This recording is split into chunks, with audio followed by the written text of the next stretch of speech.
Bismillahirrahmanirrahim. Assalamualaikum warahmatullahi wabarakatuh. Baiklah, di sini saya akan mempresentasikan desain penelitian dari proposal saya. Nah, di sini untuk proposalnya yaitu tentang pengaruh konten matematika di media sosial Instagram terhadap motivasi belajar siswa. Adapun latar belakang dari judul tersebut, yang pertama adalah pentingnya sebuah pendidikan. Pendidikan saat ini merupakan suatu hal yang penting di kehidupan bermasyarakat, berbangsa, dan bernegara. Nah, berdasarkan UU nomor 20 tahun 2003, pada pasal 3 menyatakan pendidikan nasional berfungsi mengembangkan kemampuan dan membentuk watak serta peradaban bangsa yang bermartabat dalam rangka mencerdaskan kehidupan bangsa, bertujuan untuk berkembangnya potensi serta didik agar menjadi manusia yang beriman dan bertakwa kepada Tuhan Yang Maha Esa, berakhlak mulia, sehat, berilmu, cakap, kreatif, mandiri, dan menjadi warga negara yang demokratis serta bertanggung jawab. Nah, yang kedua yaitu tentang rendahnya motivasi belajar siswa. Nah, pada saat ini pendidikan di Indonesia belum memenuhi standar yang ingin diraih. Nah, hal ini disebabkan oleh berbagai permasalahan seperti motivasi belajar siswa. Nah, motivasi belajar siswa di Indonesia masih rendah. Berdasarkan penelitian sebelumnya, motivasi belajar siswa menurun selama pembelajaran online. Aditya Cahyani 2020. Kemudian peran penting motivasi belajar.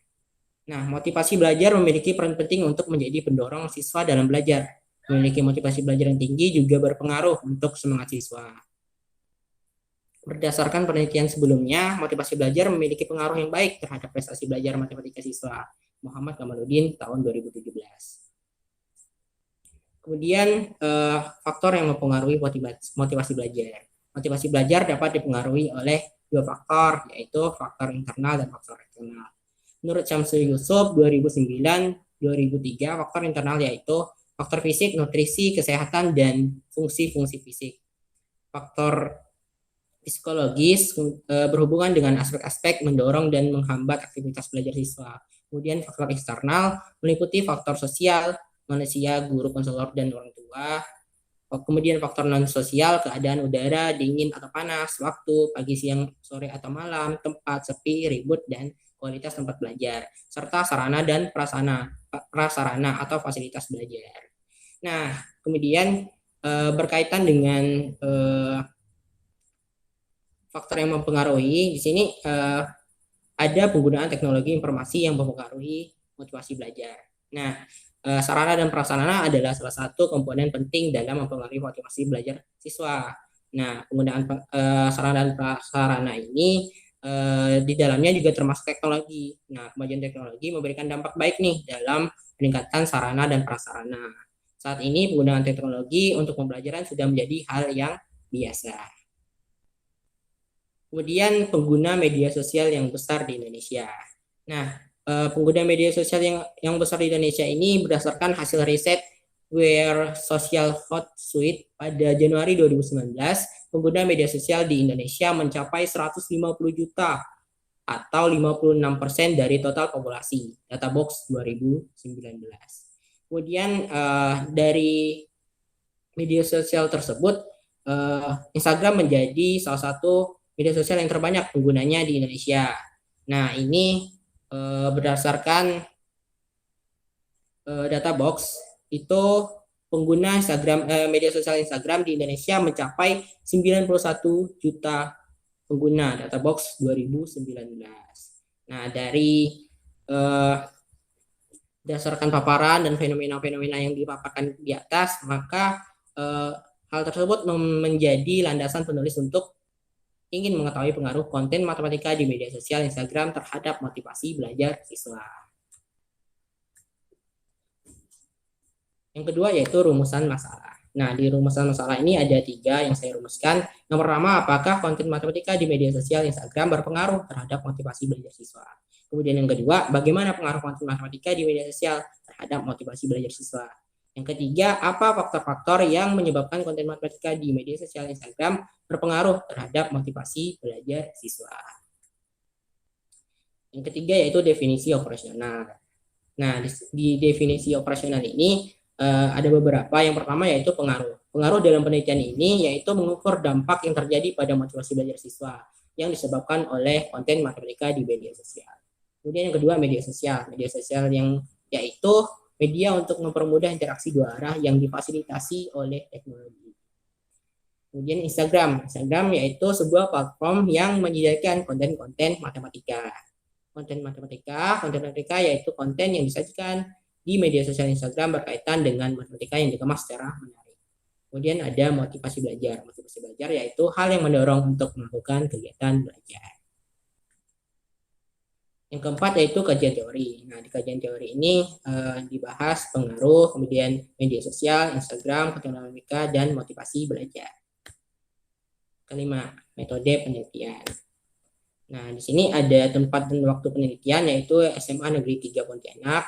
Bentuk penelitiannya menggunakan bentuk penelitian kuantitatif, kemudian teknik pengumpulan datanya kuesioner atau angket dan wawancara, kemudian alat pengumpulan datanya kuesioner atau angket dan wawancara.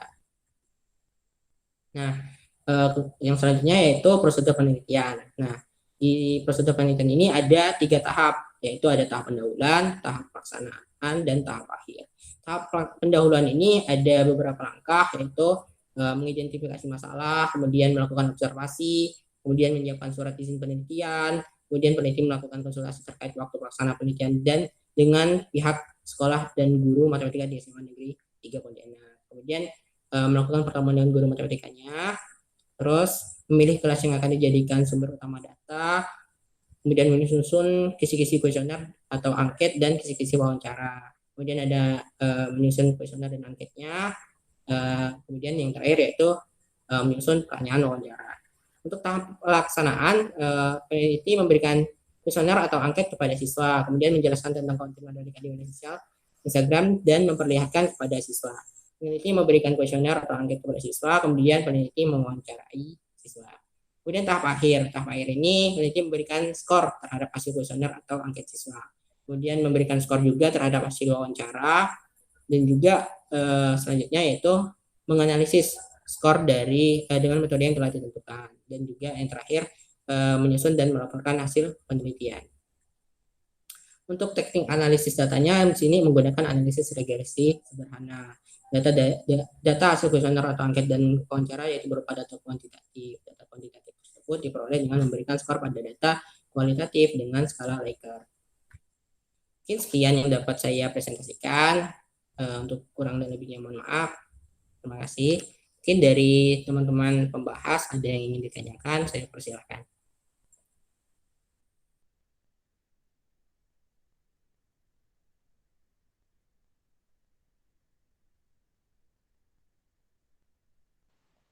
Baik, di sini saya ingin bertanya.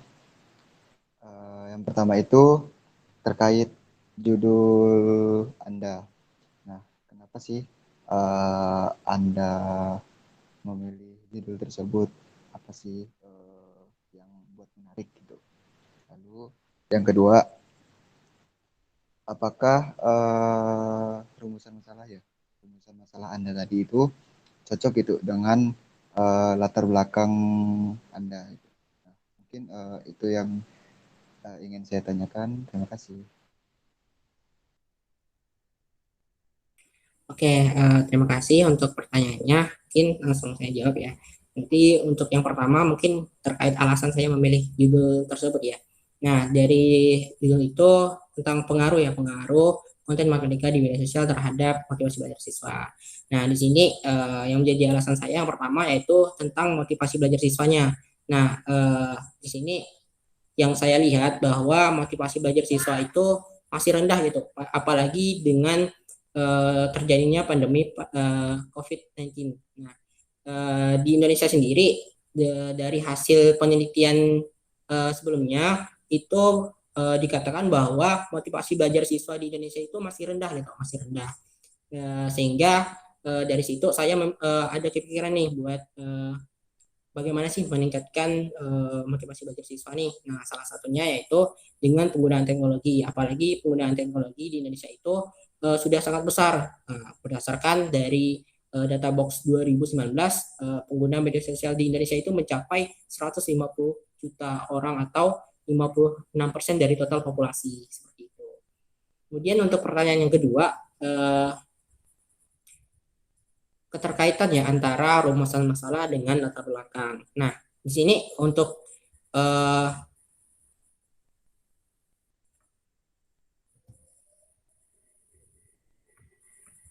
rumusan masalah di sini saya buat 3 ya. Yang pertama yaitu apakah konten matematika di media sosial Instagram berpengaruh terhadap motivasi belajar. Nah, seperti yang saya sampaikan di latar belakang tadi bahwa ini untuk mencari bagaimana pengaruh dari konten matematika nih yang ada di media sosial Instagram terhadap motivasi belajar siswa.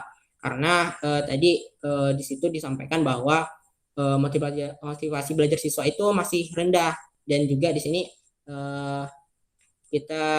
saya buat adanya pengaruh dari konten matematika yang ada di media sosial Instagram seperti itu. Kemudian yang kedua, bagaimana pengaruh konten matematika di media sosial terhadap motivasi belajar siswa. Nah, ini untuk di latar belakangnya tentu kita harus tahu nih bagaimana pengaruh dari konten matematikanya, apakah dia berdampak positif, apakah dia berdampak negatif seperti itu. Kemudian apa faktor-faktor yang menyebabkan konten matematika di media sosial Instagram berpengaruh terhadap motivasi belajar. Nah, dari yang sudah dipaparkan juga di sini untuk media sosial Instagram itu ada beberapa faktor yang menyebabkan dia itu menjadi sesuatu yang menarik sehingga kita harus mengetahui nih faktor-faktor apa saja yang bisa membuat konten matematika itu berpengaruh terhadap motivasi belajar siswa seperti itu. Mungkin itu yang dapat saya sampaikan, kurang lebihnya mohon maaf. Mungkin dari pembahas ada yang ingin ditanyakan, ditanggapi lagi. Mungkin sudah cukup jelas jawaban dari Heidi Sukma. Terima kasih. Oke, terima kasih. Mungkin untuk pembahas yang selanjutnya, apakah ada yang ingin ditanyakan? Baik ya, terima kasih atas kesempatannya. Nah, jadi saya ingin izin bertanya kepada Saudara Wahyudi Sukma. Nah, terkait desain penelitian yang sudah dipresentasikan, nah, saya ingin menanyakan terkait kesesuaian antara penelitian desain penelitiannya dengan metodenya nih, apakah sudah sesuai atau belum. Kemudian mungkin boleh dijelaskan ya alasan menggunakan metode penelitiannya sendiri itu kenapa gitu. Mungkin itu sekian, terima kasih. Nah, baik, terima kasih untuk pertanyaannya. Nah, di sini yang mungkin ditanyakan itu berkaitan dengan penelitian dan juga berkaitan dengan metode dan penelitiannya ya. Nah, di sini untuk metode yang saya gunakan yaitu penelitian ini menggunakan metode kuantitatif karena nanti penelitian ini untuk mencari hubungan antara variabel satu dengan variabel yang lainnya. Kemudian di sini untuk pendekatan penelitiannya itu saya menggunakan pendekatan korelasi. Nah, korelasi ini dilakukan untuk mengetahui nih tingkat hubungan antara dua variabel seperti itu. Kemudian di sini untuk mengetahui dari pengaruhnya, saya akan menggunakan beberapa teknik. Nih, di sini ada teknik pengumpulan datanya. Pengumpulan datanya ini saya menggunakan kuesioner atau angket ini untuk mengetahui seberapa perubahan pada motivasi belajar siswanya. Kemudian wawancara ini nanti untuk mengetahui nih dari yang tadi rumusan masalahnya, faktor-faktor yang menyebabkan matematika itu berpengaruh Jadi nanti untuk wawancaranya saya akan mencari tentang kebermanfaatan dari medianya. Kemudian untuk alat pengumpulan datanya itu tadi juga berupa kuesioner atau angket dan wawancara seperti itu. Mungkin itu yang dapat saya jawab. Bagaimana? Apakah ada tanggapan? Nah, baik ya, terima kasih atas jawabannya. Sudah cukup jelas dan sudah bisa dipahami. Terima kasih. Baik, terima kasih untuk para pembahas. Mungkin itu pertanyaan terakhir ya. Nah, karena sudah selesai dan tidak ada pertanyaan lagi, maka akan saya tutup untuk presentasinya. Saya ucapkan terima kasih pada para pembahas. Mungkin kurang dan lebihnya saya mohon maaf. Saya akhiri. Wassalamualaikum warahmatullahi wabarakatuh.